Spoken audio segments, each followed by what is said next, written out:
Escucha En el Radar, episodio 1, temporada 4, con Roberto Martínez Lozano, precandidato presidencial del Partido Nacional por el movimiento Rescate y Transformación, moderado por el periodista Rodolfo Colindres Erazo. Saludos amigos, gracias por acompañarnos en esta cuarta temporada del podcast En el Radar de Radio América. Lo voy a comenzar dialogando con un político ampliamente conocido en Honduras y que también ha formado parte de la administración pública en diferentes instituciones del Estado por el Partido Nacional cuando ha gobernado. El ingeniero Roberto Martínez Lozano, que ya habíamos dialogado. Roberto, ¿qué tal estás? Gracias por acompañarnos nuevamente aquí en el Radar. Mucho gusto, Rodolfo. Gracias por esta nueva invitación. Esperamos hoy compartir reflexiones sinceras, profundas y altamente patrióticas. Decía un viejo político conocido, Roberto Martínez Lozano, pero nuevo en la candidatura. Un nuevo, el último en llegar. Sí, efectivamente, largo tiempo en política, con compañeros que están en este proceso eleccionario interno del Partido Nacional, que llevan bastante tiempo por delante, y nosotros recién llegados, apenas a 45 días de las elecciones primarias, por las circunstancias que ya todo el pueblo nacionalista especialmente conoce muy bien. Roberto, ¿qué razón de ser tiene? Te lo apunto con lo que diría cualquier ciudadano, o lo dice cualquier ciudadano. Bueno, lanzar una candidatura a esta altura, ¿qué se está jugando? ¿Existe la posibilidad verdaderamente de ganar esa candidatura o no? Nosotros apoyamos a un grupo de jóvenes que resolvieron construir un nuevo movimiento en lo interno del partido, y lo hicieron en tiempo récord, en apenas 4 meses. Lo consolidaron posteriormente en San Pedro Sula y ofrecieron la candidatura presidencial al doctor Carlos Urquizo. Comenzamos a transitar y a solicitar nuestra inscripción en el partido y en el Consejo Nacional Electoral. Infortunadamente y de manera completamente inesperada, se produce una renuncia en la fórmula presidencial y nos deja en tremendas complicaciones. Entonces, por apoyar a la gente que estaba con nosotros, para que no se sintieran abandonados, candidaturas en el nivel de alcaldes y de diputaciones, enfrentamos este reto bien difícil. Lo comprendemos bien, sabemos a lo que estamos metiéndonos, y después de rechazar en varias oportunidades ofertas para ser candidato o precandidato presidencial por varias expresiones políticas, hemos resuelto justamente aceptar este reto, comprendiendo claramente todas las dificultades que implica. Yo no sé, cuando escucho eso me pareciera que estás diciendo lo hago para que esa gente no se quede en el aire, pero yo no voy a ganar. ¿Es así o no? Pudiese interpretarse así, pero sobran ejemplos en donde en 45 días se han cambiado las cosas.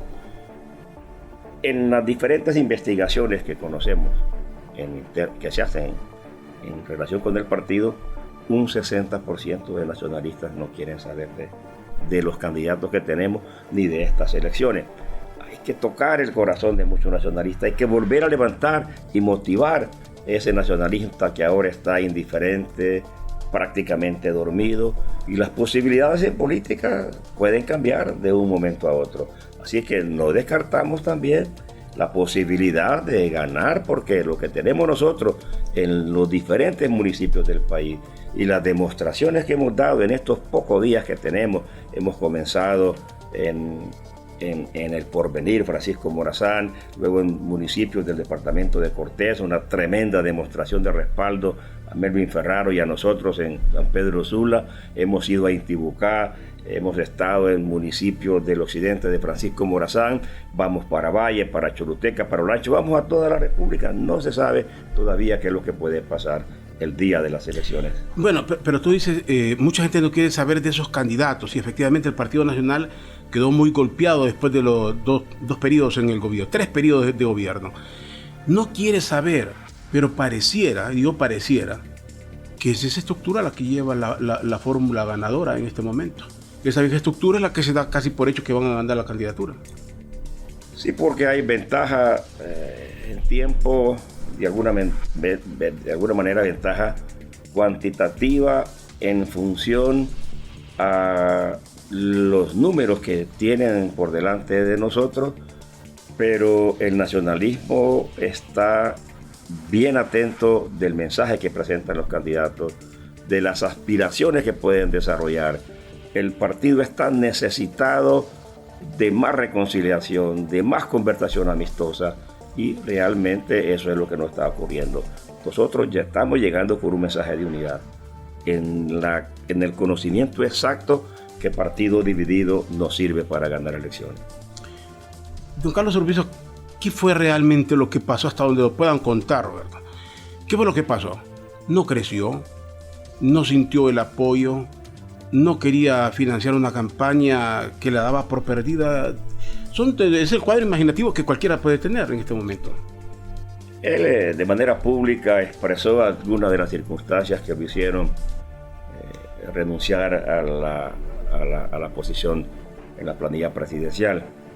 Y cuando nos dimos cuenta, un grupo de Tegucigalpa, yo puedo decir nombres: Áfrico Madrid padre, Áfrico Madrid hijo, Fernando Anduray, su esposa de Anduray, el abogado Juan Carlos Díaz, muchos de nosotros, unas 10 personas, fuimos a tratar de convencerlo de que llegáramos hasta el final, que no dejáramos abandonado a la gente. Y desde luego nos preguntaron que si había posibilidades de ganar, y fuimos sinceros: las posibilidades de ganar bajo las circunstancias actuales son muy difíciles. Y ahí él resolvió apartarse de las elecciones primarias del partido y explorar. Muy bien. Cuando decimos circunstancias actuales, ¿cuáles circunstancias? ¿Cuál es la circunstancia? ¿Que no cuaja? ¿Que no atrae el dinero? ¿Cuáles son las circunstancias? ¿De cuál estamos hablando? Estábamos bien pegados a lo que en ingeniería decimos línea tierra, que es prácticamente 0 punto algo en las encuestas, con los recursos económicos también muy limitados, y con la candidatura pues sin posibilidades, con algunas dificultades en la inscripción, porque nos inscribimos en apenas 241 municipios. No fue atractivo, en otras palabras. No estoy diciendo no está preparado, pero como precandidato no fue atractivo. Efectivamente, yo sigo pensando que es una figura extraordinaria, que es un hombre de mucho talento, que sería un excelente gobernante, pero infortunadamente entre gobernar y ser candidato hay una enorme distancia. Ahora, siempre se ha dicho en todas las temáticas que todos los caminos conducen a Roma. En esta ocasión, en el caso de tu candidatura, ¿los caminos conducen a Roma o no conducen a Roma? Yo creo que más que nunca hoy existe esa posibilidad. La famosa frase: todos los caminos conducen a Roma, le pegamos, y Roma es el mejor de los caminos en este momento para que los nacionalistas regresen otra vez a la presidencia de la República de Honduras. Con Roma, sin Roma, con quien sea, mucha gente no ve el Partido Nacional gobernando, por lo menos en un periodo próximo, porque sienten que los golpes y el desgaste está muy reciente todavía, el que tuvo en el poder. Yo comparto que las heridas fueron enormes, que va a llevar un tiempo el resane de esas heridas, que el partido necesita ser revitalizado, democratizado en lo interno, y que el partido necesita cambios profundos. Por eso es que nuestra propuesta de rescate y de transformación tiene una enorme vigencia. La necesidad de rescatar el partido para que el partido regrese a rumbos correctos, para que una vez rescatado podamos llevar al partido la más profunda de las transformaciones. ¿Rescatarlo de qué o de quién? De comportamientos incorrectos o de comportamientos fementidamente puestos como incorrectos. Es decir, porque los ataques que se dieron al partido, a sus principales dirigentes, fueron de características mortales prácticamente. Las elecciones pasadas fueron víctimas de esos ataques, que el partido nunca pudo limpiarse de tanta grosería. Yo no digo que todo fue mentira, pero la mayoría de las cosas se hicieron con un fementido propósito político. ¿Y qué es lo que se va a transformar? La dirigencia, el partido está necesitado de nuevas caras, de gente fresca. Y eso es lo que nosotros ofrecemos, con la ventaja de haber llegado tarde y ya la gente apuntada en los movimientos tradicionales. Nos vimos obligados a buscar nuevas caras. Y a lo largo y ancho del país, en las diferentes candidaturas, nosotros tenemos gente nueva. Caso de San Pedro Sula, Tegucigalpa, en muchos municipios clave que tenemos una propuesta electoral en el nivel de alcaldes y de diputados realmente fabulosa. Y eso es lo que va a dar la diferencia, creo yo, en las elecciones. Roberto, personalmente, ¿en cuánto te arriesgas, Roberto, en lanzar una candidatura cuando has sido objeto de muchos señalamientos, te han incoado juicios?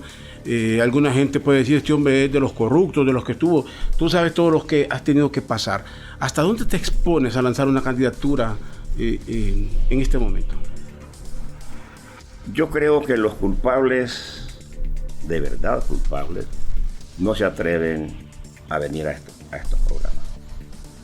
Prefieren esconderse y no dar la cara. Y realmente cuando a mí me han atacado, yo he salido a dar la cara, a levantar la frente y a demostrar que lo que se ha hecho con nosotros ha sido una tremenda injusticia. Nosotros hace bastantes años estuvimos con Juan Orlando Hernández y su primera diputación depende del movimiento que nosotros oportunamente construimos. En aquel movimiento salió Juan Orlando Hernández, César Castellanos, Mauricio Oliva, toda una generación. Pero nosotros no trabajamos ni siquiera un segundo, y esto debe quedar bastante claro. Un solo día trabajamos nosotros con el gobierno de Juan Orlando Hernández, y las intrigas y las calumnias han nacido más de lo interno de nuestro propio partido. Yo nunca puedo decir que tengo una queja del presidente Manuel Zelaya por ataques, ni en el pasado ni ahora.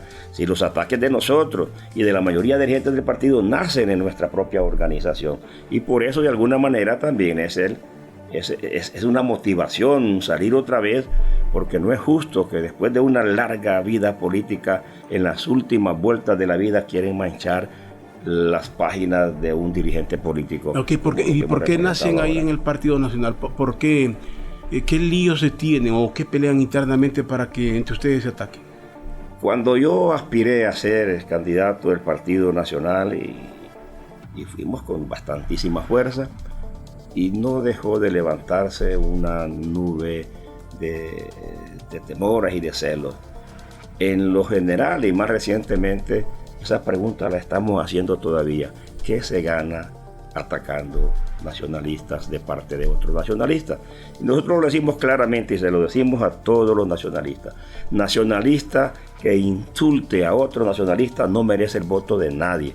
Por eso nosotros predicamos la necesidad de la unidad, porque estamos convencidos de que unidos toda la vida, corazón con corazón, vamos a poder levantar a nuestro partido. Ahora, tú dices rescate, transformación y transformación de cuadros, renovar el partido, pero me mencionaste figuras que ya tiempo vienen. Tu caso es uno de emblemático de esa vieja guardia. Me mencionaste a Andurain, Áfrico Madrid, o sea, finalmente todos son una vieja guardia. O sea, ustedes mismos se estarían transformando, ¿o no? Sí, pero que no van en puestos de elección popular, sino que asumimos el compromiso de llevar algo así como un esfuerzo para que el partido sea representado por una nueva generación de políticos. Algunos son los hijos de estos políticos. Sí, pero tiene sus méritos propios, ¿verdad? Digamos. Pero no es heredar, no es una herencia política esta. El bebesaurio que le decían en el Partido Liberal antes. Sí, hay un caso puntual. Áfrico Madrid padre, Áfrico Madrid hijo. Áfrico Madrid hijo tiene tremendas calificaciones para ser uno de los políticos transformadores en la vida del Partido Nacional, con méritos profesionales, con juventud y con bastante experiencia. Creo que también la familia de Fernando Andurain, él no quiere nada, pero tampoco puede impedirle a sus parientes o descendencia que aspiren a algo positivo. En esto de la tradición y de la corrupción no importan los años. Lo que importa es la transparencia, es la correcta decencia. Pero sí importa algo en la transformación que siempre se habla. ¿Qué es lo que importa aquí? Hay gente que dice, ¿por qué no participan en política? La gente dice, es que ya son estructuras difíciles, o sea, y la gente está viendo, están heredando, los viejos políticos están heredando a los hijos. ¿Dónde está la apertura para al que nadie conoce? Ese del barrio, del pueblo, un desconocido, ¿tiene apertura? ¿Puede figurar? Sí, eso es lo que se busca, abrir más esas puertas, que ahora están semiabiertas y y hay que abrirlas totalmente. Yo pongo mi propio ejemplo. Yo era un jovencito allá en el departamento de Yoro, luchando contra una tradición política como la de ahora. A nadie le regalan las cosas, uno tiene que hacer su propio esfuerzo, y así fue como nosotros logramos levantar una primera diputación en el departamento de Yoro y venir acá a Francisco Morazán y también convertirnos en diputados por el departamento de Francisco Morazán. Es decir, hay dos razones importantes. Primero, nadie puede despreciar la importancia de una vieja guardia en el tema del partido, porque es despreciar la experiencia, los dignos representantes de la idiosincrasia partidaria, pero también el que le cierra, es decir, partido político que no invierte en juventud no tiene futuro para pensar. Claro, pero como yo insisto, yo veo esto, digo, es que en todos los partidos hay un bebesaurio, es el hijo del político tradicional, el sobrino. Entonces pareciera que la gente que no tiene abolengo, sí entra de relleno en algo.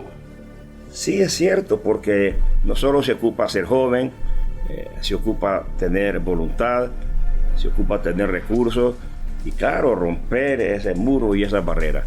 Pero tiene que cambiar, ¿verdad? El mundo entero está lleno de gente joven que ha asumido responsabilidades de primera línea. Pero hay que meterse, hay que entrarle. Y eso es lo que estamos nosotros, una generación de políticos con bastantes años, pero interesados en una regeneración democrática como la que estamos provocando ahora. ¿Cuál es la experiencia de Roberto Martínez Lozano? Te pregunto, de tiempos fuiste designado, ¿no? Fuiste designado con Callejas. Fuiste el primero en Copeco, si mal no recuerdo, ¿no? Y nosotros fuimos fundadores, primer presidente y primer director ejecutivo de Copeco. Ok, Copeco, pero también igual estuviste... del Fondo Hondureño de Inversión Social. Estuviste en el FIS, sí. Estuviste en el SANA, estuviste en la ENE, estuviste en educación. ¿Cuál es la especialidad? O sea, Roberto Martínez Lozano es el miluso, el sabelotodo, o sea, todos los temas son distintos. ¿Cuál es el fuerte? Tuve la suerte de que los presidentes confiaran en nosotros. Con Callejas anduvimos todo el país, nos conocía bien y sabíamos lo que nosotros podíamos rendir en su gobierno, luego también con Maduro. Si donde no hemos estado en nada... Olvidé la ENE, también, el último. Donde no hemos estado en nada es en el gobierno, los últimos años de gobierno del partido, que también nos tocó trabajar con los candidatos, pero y en la ENE fue nuestra última responsabilidad pública. Infortunadamente, todo el plan de la revolución energética que nosotros planteamos en ENE se desaprovechó, se dio bien mal. La pregunta era, ¿cuál es el fuerte, Roberto? Si pasó por Copeco, pasó por educación, pasó por salud, pasó por el SARA, ¿cuál es el fuerte? Que la gente diga, todo el mundo tiene un fuerte en la vida. Es decir, bueno, yo me identifico más aquí es donde mejor me desarrollo. ¿Dónde se mira más, Roberto? Yo soy ingeniero civil y ahí me ubico en los temas que se relacionan con la parte tecnológica de un gobierno. Por eso que te hablaba de la revolución energética en ENE que nosotros intentamos, porque estábamos seguros que el país que no resuelve su problema de energía no puede resolver ningún otro problema. Me ubico también en la tecnología. A mí me gustaría, por ejemplo, que se entendiera que más que luchar contra la corrupción, como mucha gente hace correctamente, hay que trabajar en la prevención de la corrupción, y eso se hace más tecnológicamente que con los sistemas tradicionales. Y la clave son simplemente dos: 100% transferencia nos lleva a 0% corrupción.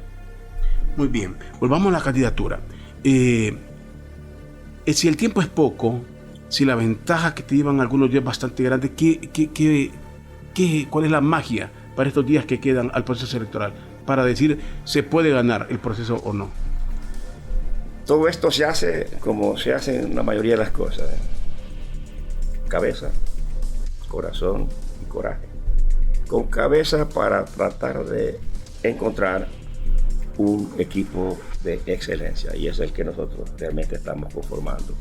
Gente de muchísimo talento, porque cuando se tiene un buen equipo, el trabajo siempre rinde. Talento en lo interno del movimiento, talento y buen equipo en lo general del partido, y desde luego en lo final con un gobierno de excelencia.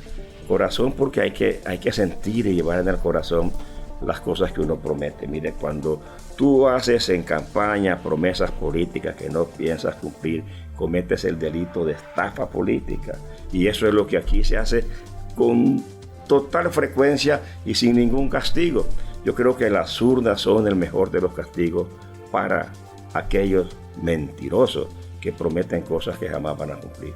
Roberto, he escuchado todos los argumentos aquí, las intenciones, el rescate, la transformación, que supuestamente es lo que inspira este movimiento y la candidatura. Pero están las tesis en cafetines, en los moles, como se dice aquí en la capital, de que este movimiento, uno lo promueve el gobierno, lo promueve Mel Zelaya con el objeto de dividir al Partido Nacional y que muchos se prestan a ese juego. Otros dicen que es la venganza de David Chávez contra Narria Fura. Son las dos versiones. Nosotros venimos del movimiento de Papi, porque al final de la historia todos venimos de Calleja, a Papi, a Juan Orlando, a Pepe y a todos somos realmente uno. Pero yo no ubico comportamientos de esa característica en ninguno de los lados del Partido Nacional. Critican que Mel está con Papi, que Papi traicionó a Mel. Yo no creo eso no es cierto.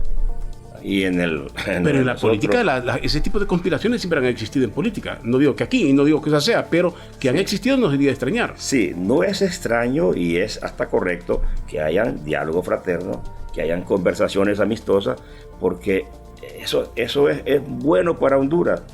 Un país con tanta confrontación improductiva no puede ir hacia la prosperidad.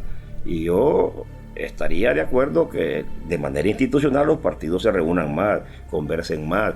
Y de hecho, uno de los propósitos que yo llevaré es la reconversión de ese ministerio de convergencia, Foro Nacional de Convergencia, para levantarlo a algo superior, en donde haya una instancia de verdadera plática amistosa, en donde podamos ver los problemas y con las energías de todos superar las dificultades de Honduras. Quedándonos en la pregunta, no está en las manos del gobierno, no está en las manos del Partido Libre, de don Manuel Zelaya, para dividir este partido, que lo mismo se decía de doña Ana, que había sido inspirada, algunos llegan a decir negociada para evitar juicios. Bueno, en eso cada quien debe responder por sus propios actos. En lo que a nosotros corresponde, bueno, cuando fuimos vicepresidentes del Parlamento Centroamericano, estuvimos conversando con el presidente Zelaya, nos invitó allá a un foro de los garífunos a la Ceiba, y ahí no lo volví a ver. Estamos hablando de cuando él era presidente hace muchísimo tiempo. Yo descarto cualquier intervención del gobierno en los asuntos esencialmente privativos del movimiento Rescate y Transformación. Bueno, y que en el caso de David, porque se sabe que allí hubo una fractura, una división. ¿David Chávez está atrás? ¿David es un motivador de este movimiento? Yo reconozco a David Chávez como el presidente legítimo en el exilio del Partido Nacional de Honduras, que algún día tiene que regresar y ojalá regrese solicitando los tiempos que le quitó el exilio de su presidencia. El partido debió haber hecho más para reclamar la repatriación de David Chávez, porque es el presidente oficial del partido. Y hay con David amistad, hay conversación a lo lejano, pero no hay involucramiento directo de David en los asuntos del movimiento. Pero si esa coincidencia puede decir, sí, hay algo. Y si me dices que el partido no hizo nada, es que lo traicionaron. No hizo lo suficiente, porque David tiene una formidable base, sobre todo en Tegucigalpa, y su base de amigos están distribuidos en los diferentes movimientos. Hay gente que apoya a David, que está con Papi, con Ana, con Jorge, con nosotros, con todos lados, y eso califica lo extraordinario de su dirigencia. Ok, y tú me decías que descartas cualquier tipo de injerencia del gobierno. Hay algo que creo que todos vimos en Honduras. El Partido Nacional, no obstante el desgaste con el que dejó el poder, quedó como la fuerza más unida, más sólida. Pero se vino desquebrajando ya. Se vino desquebrajando, era el partido sólido, no obstante, insisto en cómo salió, era la fuerza sólida y hoy es uno de los partidos más divididos que hay. Sí, el partido quedó como la fuerza cuantitativamente más importante, 1.260.240 votos sacó el partido en las elecciones, y post elecciones es normal que venga un divisionismo y un resquebrajamiento, como tú dices, pero eso es en cúpula popular. En la principal dirigencia hay división y eso se está trabajando y hay que trabajarlo más. Pero por debajo, en la base, hay realmente todo un sentimiento de volver a ganar elecciones. Y el partido está con una necesidad de unidad. Cuando vamos en los pueblos nos dicen queremos unidad, aconseje unidad, y por eso es que nuestro mensaje, donde quiera que vayamos, es la prédica de la necesidad de unir a todos los nacionalistas. Lo pregunté al inicio, lo vuelvo a preguntar. ¿Y qué posibilidades tiene el Partido Nacional? Muchas. Estadísticamente es el partido con mejores posibilidades. Nosotros vemos toda la historia electoral del país. ¿Quién votaría por el Partido Nacional? Aparte de ese voto duro. Digo, en una general. Luego así. Digo, ¿quién votaría? ¿A quién atrae el Partido Nacional y por qué lo atrae en este caso? Además de su voto duro, del voto de su propia militancia, hay muchísima gente que no se atrevería a votar por la gente del gobierno actual. Y hay mucha gente también que cree que el Partido Nacional, siempre que gobierna, da demostraciones irrebatibles de una enorme capacidad para gobernar. Y eso es lo que depende del... Son varias cosas. Primero, unidad. Segundo, no equivocarse en la oferta electoral que se presenta. Nosotros tenemos que ir a las elecciones internas y primarias a votar por lo mejor que encontremos en las planillas, entonces lo mejor de las candidaturas, y luego la organización que el partido tiene en cada barrio y en cada aldea y en cada caserío de Honduras. ¿Y cómo pocaría ya en una elección general el tema de narcopartido? Lo ha utilizado mucho el Partido Libre, pero al margen del Libre quedó una imagen porque hay un presidente del Partido Nacional que está preso. Presidente del país, pero perteneciente al Partido Nacional, preso por narcotráfico. ¿Cómo se limpia esa imagen de narcopartido? Yo pienso que el país entero tiene que limpiar una imagen exagerada y grosera. Narcoestado por todos lados. Pero nace en Honduras. Somos nosotros los hondureños los que exportamos todas esas cosas que perjudican enormemente las posibilidades de salir adelante como país. Pero no es invento tampoco, ¿eh? Porque está demostrada la participación del narcotráfico. Es decir, de 1.260.000 votos que sacamos, ¿cuántos serán los que andan por caminos equivocados? Yo no creo que sean 5.000. Entonces, claro, uno mismo cuando se siente tocado con temas de corrupción, sabe que eso en Honduras es más persecución política que otra cosa. En interno, yo te lo digo en mi caso, sin exageraciones, sin ambajes, sin mentiras, te lo digo. Y un consejo para los que trabajan en esto, el tema de la corrupción. Cuando se investiga corrupción, el propósito no es buscar culpables, es buscar la verdad y con esa verdad producir justicia. Y aquí se empecinan en, si no encuentran el culpable de verdad, pues se lo inventan, porque ha venido una verdadera lucha interna con características políticas para hacer daño a la gente. El partido no tiene de manera institucional ninguna culpa. Hay por lo menos 1.300.000 nacionalistas, de gente correcta, de gente decente, que no tiene por qué pagar las consecuencias de una equivocación que pudo haber cometido uno solo de sus dirigentes. ¿Quién tiene la posibilidad de ganar un proceso electoral en el país? Así. Estadísticamente nosotros. Si hacemos unidad, si no nos equivocamos con los candidatos y con la poderosa organización que tenemos, ganamos las elecciones. ¿Y quién más? Bueno, yo veo una tremenda recuperación del Partido Liberal, ¿verdad? Justamente por la apertura que han dado. Es decir, tiene la suerte hombres como el ingeniero Narrala de no haber sido gobierno y de no sufrir señalamientos como los tenemos otros de los partidos políticos. Pero en el final de la historia, el que no se equivoque con las elecciones de sus candidatos tiene posibilidades de ganar. En estas elecciones pareciera que las características van a un individualismo partidario en las elecciones. Algunos hablan de alianza, pero así como vemos las cosas, o como las veo, pareciera que el Partido Nacional se va a ir solo, el Liberal se va a ir solo y Libre se quedaría solo. ¿O ves una alianza? En un marco de todo mundo solitario, el partido gana las elecciones. Pero también hay un grupo de gente del partido que está viendo que esos comportamientos solitarios e independientes no producen ninguna garantía de ganar elecciones.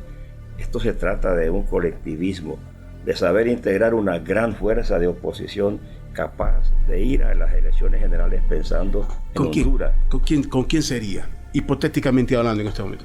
¿Con quién sería una alianza? En esto de las alianzas, y sobre todo después que se ha pasado por el veredicto de las urnas, hay una analogía ahí en cuanto a las quebradas y los ríos. ¿Quién llega a quién? ¿Las quebradas a los ríos o los ríos a las quebradas? Pues con esa razón son las quebradas las que llegan a los ríos, son los menores caudales los que se sumen a los mayores caudales. En este sentido, si el Partido Nacional en estas elecciones saca mayor votos que el que saca los otros partidos políticos, merece ir a una alianza reclamando la cabeza. Pero si no es así la historia, nos va a tocar ir a una alianza con la concesión de dirección principal a otra expresión política. O sea, una alianza lógica para ti es el que saque mayor votos, reclama la cabeza, por consiguiente la segunda fuerza iría en ese orden descendente. Debería ser así. En el protocolo de decisiones, esa debe ser una de las principales circunstancias que pongan el norte en las cosas. Que saquen más votos en la interna, merece encabezar una alianza, ¿verdad? Ok. Roberto, ¿y cómo se te va a ver en esta campaña? Ya, fuertemente. ¿Qué te depara más de esto? ¿Vamos a ir al tradicionalismo? ¿Qué vas a hacer? ¿Qué vas a hacer para hacer ese atractivo, Roberto Martínez? Hay una juventud exigente hoy en día. La dinámica ha cambiado aquellos tiempos de Callejas y de todo. ¿Qué dinámica piensas utilizar? Yo quiero ser, siendo viejo, un hombre con comportamientos de juventud. Yo traeré a mi accionar presente todo lo que fui cuando joven. En la juventud, yo estuve en la Asociación de Estudiantes de Ingeniería, en la Federación de Estudiantes Universitarios, en el Consejo Superior Universitario, en el Claustro Superior Universitario. En mi partido fui de todo. 16 años tenía yo cuando manejaba los programas de radio en la ciudad de Olanchito y Oro, donde me tocó estudiar la secundaria. Así que toda esa juventud, porque la juventud es una rebeldía permanente. Donde hay rebeldía siempre hay juventud, donde hay juventud de conciencia renovadora. Partido que no revitaliza su existencia con sangre joven no puede asegurar ninguna grandeza. Eso es lo que yo voy a traer acá. La necesidad de producir de manera académica políticos de calidad para que transformen nuestro partido y para que le sirvan a Honduras, porque la primera necesidad que tiene la República Democrática es políticos de verdadera calidad. ¿Y cuál será el elemento atractivo para el joven? ¿Será lo ideológico? ¿Será la venta del miedo izquierda, derecha, dictadura, narcotráfico? ¿Cuál será el fuerte? Porque aquí se ha vendido las campañas, no es quién es el bueno, quién saca adelante a Honduras, quién lo salva de qué, en este caso, si de la izquierda o de qué.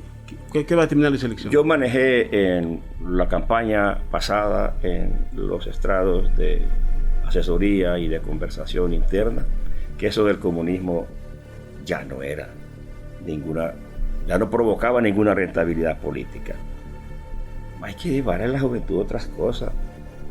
Yo quisiera que ese proyecto de becas, por ejemplo, que nosotros implementamos cuando fuimos ministros de Educación, se multiplicara y que la gente con extraordinario talento, que no puede seguir estudiando solo porque no tiene recursos, tenga nuevas oportunidades. Yo quisiera involucrar a la juventud en lo que puede ser una gran revolución energética en el país. Yo quisiera involucrarlos en lo que puede ser un verdadero gobierno de excelencia fundamentado en tecnología. Eso es lo que la juventud quiere, eso es la generación Z. Eso es lo que nosotros podemos trabajar junto con ellos.